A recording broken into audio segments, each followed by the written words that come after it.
जेहेतु ये महाप्रभु श्री जगन्नाथ कथा अच्छी से कथा को लेकिन आम राजनीति करने को चाही नथिलु जदि चाही थांतु ताहले रत्नभंडार चाबी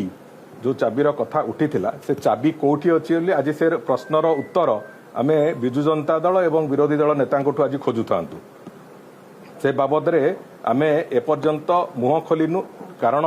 महाप्रभु श्री जगन्नाथ कथा अच्छी तेणुक ए कथा को लेकिन विशेष करके बाहर तार चर्चा आलोचना न हो से आम कहीना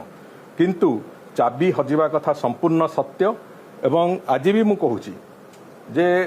चाबी थिला तो तांको सरकार समय जेते बेले खोलिबा को चेष्टा करथिले काहे खोली पारले नहीं। द्वितीय कथा जो डुप्लिकेट चाबी ना रे जो चाबी आनी कि से सेठी प्रदर्शन कले सी चाबी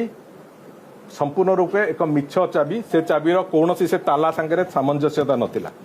तृतीय कथा हला जेहेतु कौन चाबी ट्रेजरी में मिलला नहीं मजिस्ट्रेट को उपस्थिति आमे से ताला को काटिबा को बाध्य हेलु जो थे कि जिते बड़े रत्नभंडार खोला हला आपण मान समस्त मन थी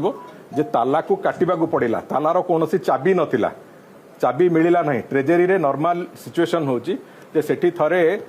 भीतर रत्नभंडार चाबी थरे ताला पड़िबा परे ताकू जौमुद दिया जाए एवं ताकू मजिस्ट्रेट को उपस्थिति रे नहीं कि जिला ट्रेजरी रे ताकू दाखिल करा जाए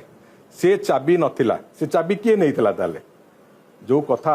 भारतीय जनता पार्टी नेतृत्व को आज सोशल मीडिया रे क्यारिकेचर करने को विजु जनता दल साहस करुच्ची से दुस्साहस गोटे दिन आम छड़े दबू मो कहवा कथा हला जे चाबी कुआडे जाइथिला तम सरकार समय खोलिल नहीं कौन पाई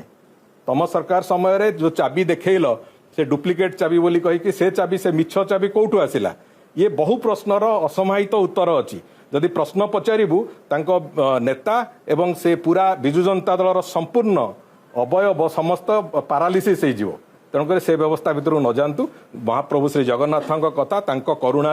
आज रत्नभंडार गणति मणति भी सुरुखुर रे चली तेणुक ए बाबद अधिका कहवाक चाहूना कि या राजनीतिकरण करने भी भारतीय जनता पार्टी उद्देश्य ना।